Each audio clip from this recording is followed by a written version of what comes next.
ಎಲ್ರಿಗೂ नमस्कार guys welcome to HS Academy. HS Academy पे आप सभी का स्वागत है।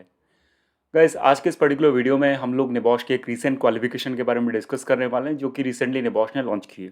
ठीक है, इस पर्टिकुलर क्वालिफिकेशन का बेसिकली नाम है NEBOSH HSC certificate in manual handling risk assessment. मतलब as particular name is showing that ये सर्टिफिकेट जो है मैनुअल हैंडलिंग रिस्क असेसमेंट की तरफ बहुत ज़्यादा ओरिएंटेड होगा। मतलब उसी में ये जो सर्टिफिकेट है उसमें हम basically manual handling risk assessment जो है उसके बारे में पढ़ रहे होंगे। ठीक है, तो वीडियो बहुत ज़्यादा इन्फॉर्मेटिव आप लोगों को यहाँ पे होने वाला है। If you are visiting this channel first time kindly ensure that आपने इस वीडियो को लाइक कर दिया हो, चैनल को सब्सक्राइब कर दिया हो एंड वीडियो को शेयर कर दिया हो। So let's start this amazing video. I hope the video will be very very useful for you. So first of all, जैसा कि मैंने आपको बताया कि बहुत सारे लोगों को यहाँ पे क्लियर हुआ कि निबॉश एक यूके बेस्ड अवार्डिंग बॉडी है जो क्वालिफिकेशन सपोर्ट अवार्ड करती है। तो that is why they have taken this particular topic. Generally आपने यहाँ पे नहीं देखा हुआ किसी लोकल बॉडी में क्या जैसे हम कह सकते हैं, अगर नॉर्मल हिंदी में बोलोगे तो किसी लोकल बॉडी ने या फिर कोई ऐसी एजेंसी हो उसने मैनुअल हैंडलिंग में कोई क्वालिफिकेशन निकाली हो या फिर एर्गोनॉमिक्स में कोई क्वालिफिकेशन निकाली हो। सो मेजरली अगर आपको इस तरीके की कुछ क्वालिफिकेशन दिखती है which is focusing on industrial hygiene, ergonomics, manual handling, this sort of qualification अगर आपको किधर भी दिखती है ना, so somewhere probability is that वो क्वालिफिकेशन कहीं ना कहीं यूएस से या फिर यूके से आई होगी। बिकॉज मेजोरिटी ऑफ द, अगर आप देखो अभी करंट टाइम में, अगर टू बी वेरी फ्रैंक, अगर आप इस टाइम पे देखोगे तो जितनी भी मेजर क्वालिफिकेशन हैं, leading qualification HSC qualification in the world will be coming majorly from UK and US. ठीक है, सो ये जो क्वालिफिकेशन है बेसिकली यूके बेस्ड क्वालिफिकेशन है। ठीक है, अब थोड़ा बहुत डिस्कस कर लेते हैं क्वालिफिकेशन ओवरव्यू के बारे में। मतलब इसमें अगर आप करना चाहते हो बेसिकली तो आपको क्या बेनिफिट यहाँ पे मिलने वाला है। ठीक है, और साथ ही साथ एज अ सेफ्टी ऑफिसर अगर आप इंडिया में काम कर रहे हो आपके लिए बेनिफिशियल होने वाली है कि नहीं। अगर आप इंडिया में अगर आप इसे करना चाहते हो देन आपको कुछ यहाँ पे ग्रोथ इसकी पद मिलने वाली है कि नहीं, ये भी डिस्कस कर लेंगे because this is the main factor. ठीक है, तो देखो ये है बेसिकली क्वालिफिकेशन ओवरव्यू। हर एक चीज़ बेसिक डिटेल्स जितनी भी होती है क्वालिफिकेशन रिगार्डिंग वो इसमें आपको देखने के लिए मिलने वाली है। ठीक है, सो फर्स्ट ऑफ ऑल देख लो यहाँ पे क्वालिफिकेशन की फीचर्स इन लोगों ने दे रखे हैं। सबसे पहले इसमें एक ही यूनिट होने वाली है। यूनिट का नाम है accessing manual handling risk because it is a 1 day qualification और अ 2 day qualification. Fine, so now जैसा कि इन लोगों ने बताया MHR1 मतलब मैनुअल हैंडलिंग रिस्क असेसमेंट 1 जो कि प्रैक्टिकल असेसमेंट होने वाला है 1 घंटे का। ठीक है, अब मोड्स ऑफ स्टडी मतलब आपको कैसे पढ़ाया जाने वाला है यहाँ पे, तो बेसिकली फेस टू फेस होने वाला है, ओपन भी रह सकता है और डिस्टेंस लर्निंग आप पे डिपेंड करता है। जनरली देखो फॉर एग्जांपल आपने किसी XYZ इंस्टीट्यूट से प्लान किया करने के लिए ये क्वालिफिकेशन मैं करना चाहता हूँ, वो इंस्टीट्यूट अभी नहीं प्रोवाइड कर रहा है ये qualification, then you have contacted a international institute. So at the time probability ये है कि आप ई लर्निंग में करोगे या डिस्टेंस में करोगे, that's why the options are available. ठीक है, उसके बाद लर्निंग आवर्स कितना आपको मतलब बेसिकली इसके बारे में पढ़ाई करनी पड़ेगी, तो 6 घंटे का डॉट आवर्स है। इट मीन्स सिलेबस 6 घंटे में खत्म हो जाएगा।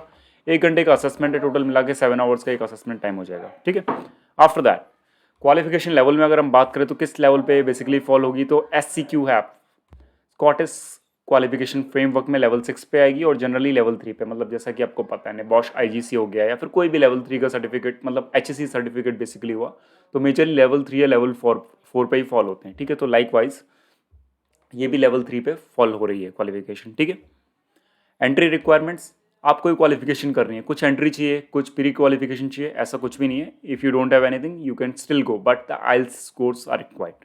ठीक है, अब नाउ IELTS की बात चल रही है तो इसी साथ साथ हम लोग ये भी डिस्कस कर लेते हैं कि कितने IELTS आपको यहाँ पे चाहिए बेसिकली इसके एंट्री के लिए। सो एज अ लर्नर अगर आप कोर्स कर रहे हो करना चाहते हो देन यू रिक्वायर एटलीस्ट 5। ठीक है, अगर आप ट्यूटर हो then you require at least 7 IELTS score. Fine, after that languages available, मतलब किस लैंग्वेज में क्वालिफिकेशन अवेलेबल है, तो अभी फिलहाल इंग्लिश में ही है। ठीक है, उसके बाद असेसमेंट डेट वगैरह दे रखी है, ये सब तो वेरी करेंगे डिपेंड अपॉन इंस्टीट्यूट और country to country. Pass standards में अगर हम देख लें तो minimum standard required for a unit MHR1 pass can be found in unit MHR1 accessing manual handling risk guidance and information for learners and learning partners. तो देखो क्या है, अगर आप निबॉश की वेबसाइट पे जाओगे ठीक है तो आपको इजीली उसमें मतलब ये सब जितना भी डॉक्यूमेंट मैं आपको दिखा रहा हूँ ये कुछ मैंने प्रिपेयर नहीं करा है, all the things are available, just you need to go NEBOSH website and download all that and utilise. ठीक है, और बेसिकली इसमें पास और रेफर ग्रेड होने वाले हैं। अगर आप पास नहीं हुए then you will be referred, otherwise you will be pass. ठीक है, अब थोड़ा सा क्वालिफिकेशन समरी। अब क्वालिफिकेशन के बारे में आपने जान लिया क्या है कि कैसे जा सकते हो। ठीक है, अब थोड़ा सा आ जाओ कि क्वालिफिकेशन एक्चुअली कोर कंटेंट है क्या। ठीक है, वैसे तो नेम ने बहुत कुछ बता दिया है लेकिन तब भी थोड़ा बहुत डिस्कस कर लेते हैं।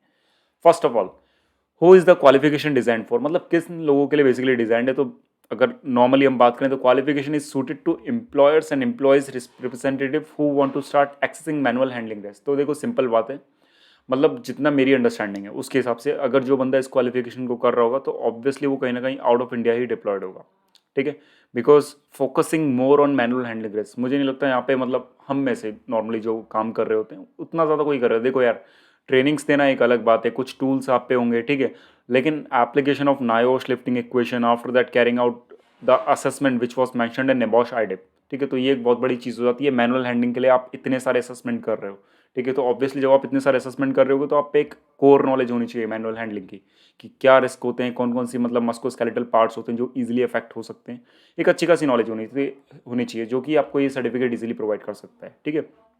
तो वो लोग जिन पे मतलब एडिशनल रिस्पॉन्सिबिलिटी आ रही है, मान लो आप एक बड़ी कंपनी में हो, ठीक है, उसमें आपकी 10 लोगों की टीम है, 10 में से 2 को बोला है कि भाई तू STP ETP देख, 2 को बोला है तू अपना प्रोसेस सेफ्टी देख, ठीक है, 2 को बोला है भाई जितना भी मैनुअल हैंडलिंग का काम होना है वो देख। तो वो 2 बंदे जिन पे स्पेसिफिकली पूरे प्लांट की रिस्पॉन्सिबिलिटी कि भाई आपको मैनुअल हैंडलिंग के टास्क देखने हैं, whether it is going on properly और not, they can go for this qualification because they have the specific responsibility regarding manual handling, ठीक है। बेनिफिट फॉर स्टूडेंट्स क्या क्या हो सकता है, देखो यार, ऑब्वियसली एक तो ये होगा कि आपकी नॉलेज जो है वो एनहांस होगी इस पर्टिकुलर टॉपिक में, ठीक है, जो कि without this qualification can also be possible, ठीक है। थोड़ा बहुत पढ़ लेते हैं reasons for avoiding manual handling and the common types of injury that can arise. मतलब बेसिकली अगर आप इसे कर लेते हो तो आपको पता चल जाएगा कि कौन कौन सी बेसिक इंजरीज होती है और how we can avoid that.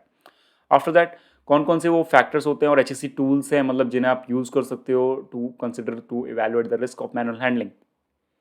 After that how to evaluate the risk in a proportionate and sensible way. Obviously ये तो आपको जनरली पता ही होगा, मतलब रिस्क असेसमेंट जो हम करते हैं तो उसी को ही अगर हमें एक मैनुअल हैंडलिंग रिस्क असेसमेंट करना है तो कैसे हम कर सकते हैं। After that what are the suitable control measures, मतलब ऑब्वियसली मैनुअल हैंडलिंग रिस्क को रोकने के लिए there are lot of control measures, तो आप यहाँ पे उन्हें सीखोगे, ठीक है।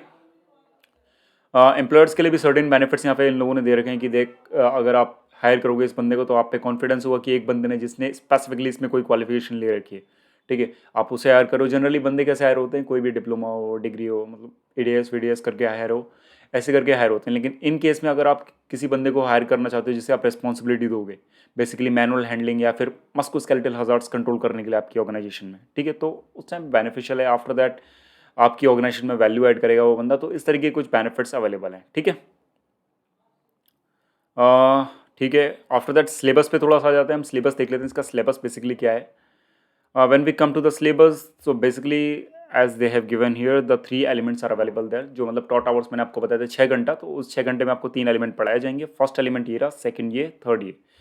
फर्स्ट आपको बताएगा प्रिंसिपल ऑफ मैनुअल हैंडलिंग, मतलब मैनुअल हैंडलिंग करी कैसे जाती है। इफ़ यू वांट टू, अगर मैं इस माइक को लिफ्ट करना चाहता हूँ तो हाँ I am gonna lift this particular mic, ठीक है, what are the proper steps of that. Generally आपने निबॉश जब पढ़ा होगा तो उस टाइम पे आपको पता है कि अगर आपको कोई चीज़ उठानी है एक लोकेशन से B लोकेशन पे उठानी है तो कैसे उठाओगे, there will be some steps. You should not bend your back, आपको अपनी नीज को मोड़ना है, आपको उस मटेरियल को अपने पास रखना है, तो इस टाइप के कुछ सर्टेन स्टेप्स होते हैं, ठीक है। तो उसी तरीके की चीज़ें आप यहाँ पे पढ़ने वाले हो, principles of manual handling. Second thing, okay, managing manual handling risk और identification of manual handling risk. यहाँ पे आप थोड़ा डीप में पढ़ोगे कि अगर कोई एक बंदा काम कर रहा है स्पेसिफिकली मैनुअल हैंडलिंग का, तो उसमें किस तरीके से आप मैनुअल हैंडलिंग के रिस्क को आइडेंटिफाई कर सकते हो और उन्हें मैनेज कर सकते हो, ठीक है। उसके बाद अगेन उन्हें कंट्रोल कैसे कर सकते हो, ऊपर मैनेज हुआ, नीचे कंट्रोल हुआ, ठीक है। यहाँ पे आपको ऑप्शंस पढ़ाए जाएंगे इस वाले इस ये वाला बेसिकली जो दे रखा है इन लोगों ने पार्ट। आफ्टर दैट यहाँ पे आपको रिस्क फैक्टर्स पढ़ाए जाएंगे, मतलब ये इनमें बेसिकली डिफरेंस है, ठीक है। सो आई होप सिलेबस आप लोग को यहाँ पे क्लियर होगा। फाइन, सो गाइज ये था मेरा ओवरव्यू निबॉश मैनुअल हैंडलिंग क्वालिफिकेशन जो बेसिकली हमारी है उसके रिगार्डिंग। सो आई होप आपको ये वीडियो पसंद आएगा। अगर आपको स्टिल कोई डाउट यहाँ पे अवेलेबल है, ठीक है, so you can just put them in the comment box, I will give you what ever the questions you have, I'll provide the answers of that. Till then, take care, bye bye, and do not forget to subscribe to EHS Academy. I will meet you in the next video. Till then, bye bye.